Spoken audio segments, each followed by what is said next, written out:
Good afternoon, YouTube. Hope you're all having a great day. Welcome back to the channel. If it's your first time here, go ahead and click that subscribe button real quick. So today we are going to do the install of our Viking 814 shocks. So let's go ahead and jump right on into this. It is in the afternoon, Arizona. Let me see. I don't know if the camera can see that. It is 108 degrees out right now. So I'm hydrating quite a bit. As you can see, I have got the Pioneer jacked up. I got some jack stands underneath it. You can see my 1.5-inch wheel spacers back there. So the first thing that we're going to do is I'm going to take off the stock shocks. Now the front will be easy because it's just the lower and the upper bolts. The rear is another story. Not only do I have the lower bolt down there, but I have the lift I need to take off, which is going to be, there's 3 bolts back here and then 1 here. These high lifter lifts are pretty stout, and then I will end up moving the shock back into the factory location, which is up here. So another thing I wanted to show you is when you get these shocks for the Pioneer, you get 2 different ends. You can see I have everything assembled. You have a stock end and then a 1-inch extended end. This extended end on the Pioneers is the rear shock. So what I'm going to go ahead and do is I'm going to take off stock shocks, then I'm going to test fit the front and rear shocks, cycle the suspension with no springs on the shock, just to see if I need to grind anything. Remember in the previous video, I said we may need to grind right in here on this lower shock mount. It's kind of hit or miss. While I'm in here, I'm going to also go ahead, I'm going to grease up the A-arms since I got the tires off. I'll do that off camera. And I'm also going to check my brakes. I mean, why not? Going on a ride, I got almost 1,850 miles on this now. I know it's been sitting for a month. So let's go ahead, let's get started. So I have a feeling this is going to be a longer video. So for the front shocks, it's just 17mm nut and bolt here. I put the jack underneath just to catch this. I don't want to overextend the CV axles.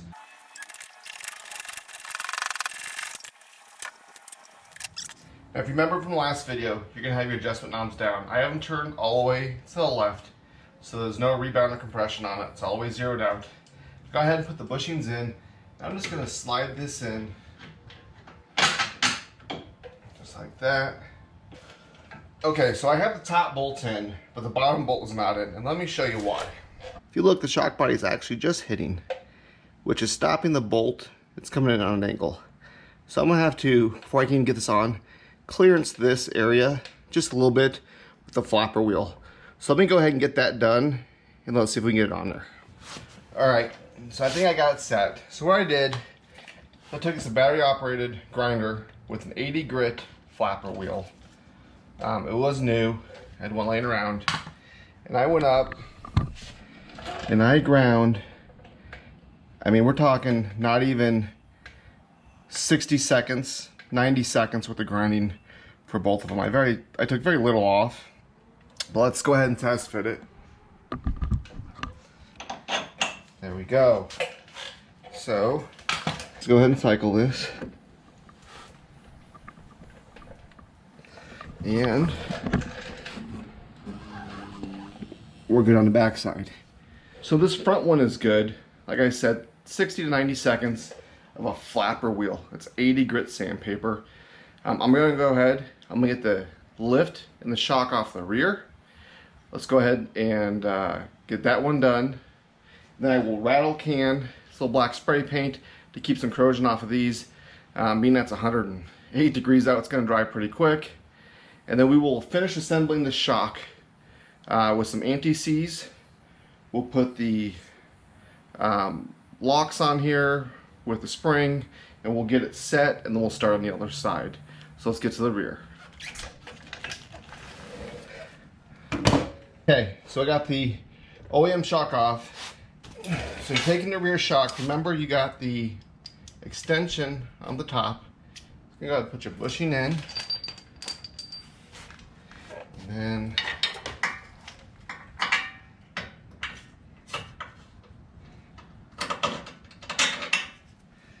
you need your bushing because of clearance up here. So if you look, this clearance, do you see that? There's not enough if you had the shorter one because this piece right here is too big. So then we'll go down.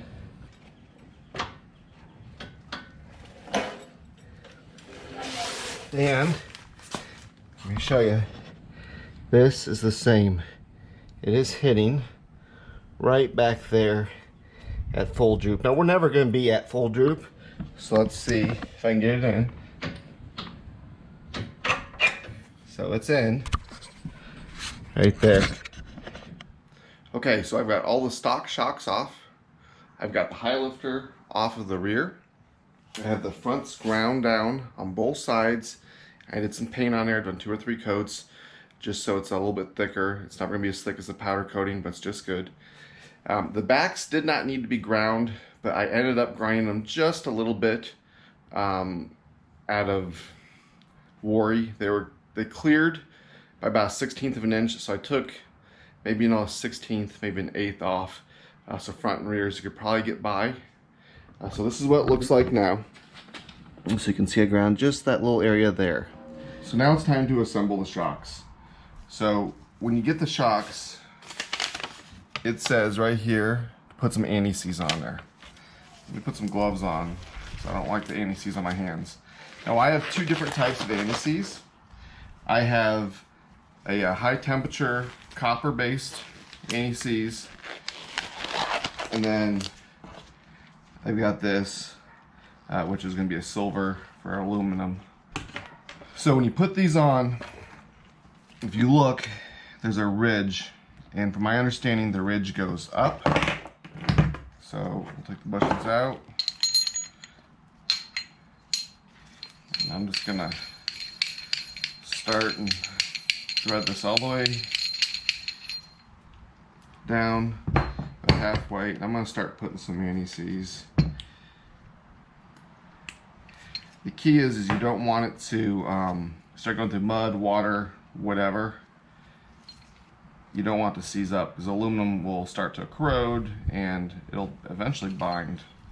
Now I'm not going to do anti-seize on the whole shock body, because honestly you're never going to have it compressed that much.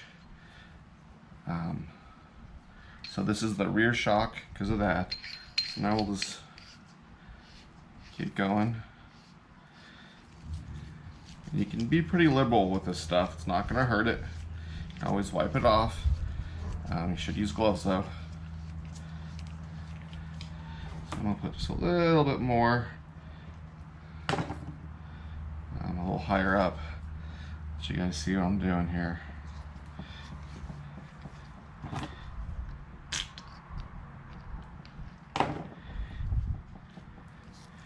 So there we go.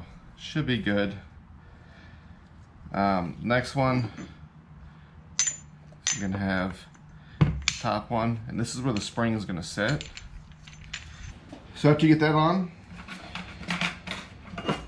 you're gonna take, I don't know if this is a thrust washer, a spacer, what, leave me a note in the comments below. Put that on. So from there, I'm gonna get my rears, my fronts. So the front takes the 350 right there, and the rears take the 400. So I'm gonna do, just gonna slide this on, just like so.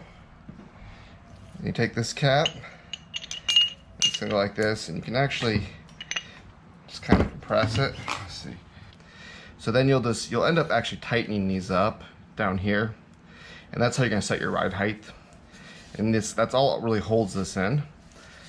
So I'm gonna go ahead, I'm gonna finish installing these, and then we're gonna take it over to the buggy. Okay, so here's the final product. I still got a little cleaning to do. Anti-seize seems to get everywhere. These shocks are very sharp. As you can see, I've been rubbed raw. I got a nice slice there. It's just the aluminum, so be careful. So you can look, and here's the rear, here's the front. You only gotta go about halfway down the shock body for your spacers here. So let me show you what it's gonna look like. All I've done is I've got this shock, I mean it's still loose, I can tighten this hand tightened. the spring, so it'll hold some weight. I have the bolt there going forward, the bolt here. I don't know if you can see it in the camera. Let's see if I turn it sideways. This the C for compression and the R for rebound, so you know which one is which. So I have this. Let me show you the rear. And then here's the rear. Remember the long extended eyelet up front, bolts going forward. Now there's a spacer that does get back there to kind of space out that limiting strap, and bolts going forward. So one concern I've read from people is this bolt will catch on something. You can always trim it if you need to, or you could put a spacer on that side after you figure it out and pull it back. I don't know, I'll probably trim it. There's just no clearance on the back side, in my opinion, to run the limiting strap. I'm gonna run it on the front here. And the same thing here, I'm gonna just run it on the front. And be very careful when you're grinding that you don't hit your brake line. So for the limiting strap, what you're supposed to do is you've got a small thinner bolt or nut as a spacer. You got a bigger nut as a spacer, 2 washers, and then a nylon locking nut. So go ahead and put the bigger nut on first. So these are 19s. I've got the first one on. This is the one I'm going to tighten down, or you would normally torque down. It's going to make sure that everything's nice and tight. Okay, so I've got this one bolted up but not adjusted. I want to show you. This is the little anti-seize. On the bottom of the bolt, a washer, the bushing inside, another washer, the big nut, little nut, washer, limiting strap, washer, and then the nylon ring locking bolt. On the top I have the same thing, except for the top I don't need spacers. Up here, this channel is just a little bit smaller. So back here, same thing. One thing I want to note for you guys is, see, you gotta leave this just a little loose. And the reason being is, when you go to put the limiting strap on, it's going to compress it. So let me show you that. So if you look, on here, I have this much room, because I have to get it up to there. So if I jack up. Concern is if you go put too much pressure, you'll actually start lifting your UTV up off the jack stands. So there I go. So then you just take this, your nylon locking nut, and we'll thread that on, and I will get that tightened up here in a second. Then I can release, and there we go. One thing I did have to do is up here, I had to get an extra nut from the high lifter kit that I took off and put it on here. So that means I'll have to go to the store and buy another one if I ever want to use the high lifter kit. I'm actually going to have to use 2. Because of the bracing right here, I had to get it all the way out. And I don't know if you can see it, that nylon nut is just flush. So I did catch the threads on my limiting strap. So at this point, I'm going to go ahead and finish up the other side. I'll come back out tomorrow and I will show you how to set the preload and then the basic compression and rebound settings. I got about 90 minutes into it at this point, so this isn't one of those ones where you can come out here and do it in a 45-minute ordeal. If you're just throwing the Fox shocks on, you probably get away with that because they're designed to be OEM. This one takes just a little bit of grinding, the shock mount on the A-arm. Other than that, and it being hotter than heck out here and the GoPro actually overheating and shutting down, not too bad. So I'll come back, like I said, tomorrow morning.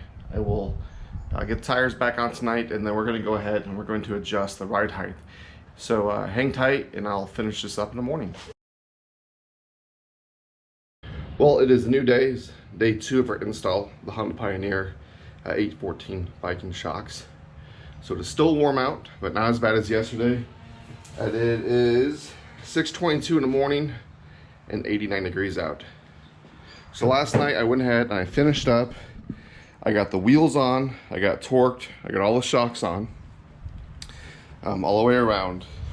So today we're going to do the initial adjustments as I don't have time before I leave to do a 20-mile break-in ride. So what we're going to do is I'm going to get the Pioneer onto the ground, shake it back and forth for just a minute, and then we're going to get the spanner wrenches up, tighten them up as the springs as far as I can go by my hands. We got the spanner wrench, and we want an 18.5-inch measurement from center via bolt to center via bolt, so top to bottom. Once I get that, then I'm going to go ahead, I'm going to set my rebound and my compression settings for the initial setup. My rebound I'm going to set at 7, and compression I'm going to set at 3. But I'm going to wait until after I get everything adjusted on the spring. Now, something you need to realize when you're doing this is when you go to adjust the spring, you need to make sure you take the weight off of the Pioneer. So don't put your jacks away just yet. And another trick that Craig had told me is when you go to adjust it, I'm going to take the weight off. I can put my other jack right here under this brace to get a little bit of room between this limiting strap so I can get the spanner wrench right in there. So let's go ahead and get that done, get this install finished up. So I have the front adjusted, and let me show you where mine is at. So you look in here from the bottom of the adjuster ring to the top of the rebound adjustment knob is roughly 4.5 inches, which is putting me right at 18.5 inches on both sides. On the rear, because it's very difficult to get into where Honda has a shock mount, I've already adjusted this. I still got to adjust the other side, but I am at 4 inches from this adjustment ring down to the top of the rebound. And then we will put it on the ground, settle it, and see where we're at there. I think this one's going to be just right on with what I've been playing with. So I'll put the tire back on and go to the other side, and then we will do the compression and rebound settings after I get this on. So everything is now adjusted. I have 18 3/8 inch between the bolts. Craig, the owner of 814, said do 18.5, but they'll settle. And then on the rear shocks, I have exactly 18.5. So a quick walk around. It looks really good. So one thing I want to point out is I still have to adjust the camber on the rear. I don't know if the camera shows it, but this top of this tire is sticking in just a little bit.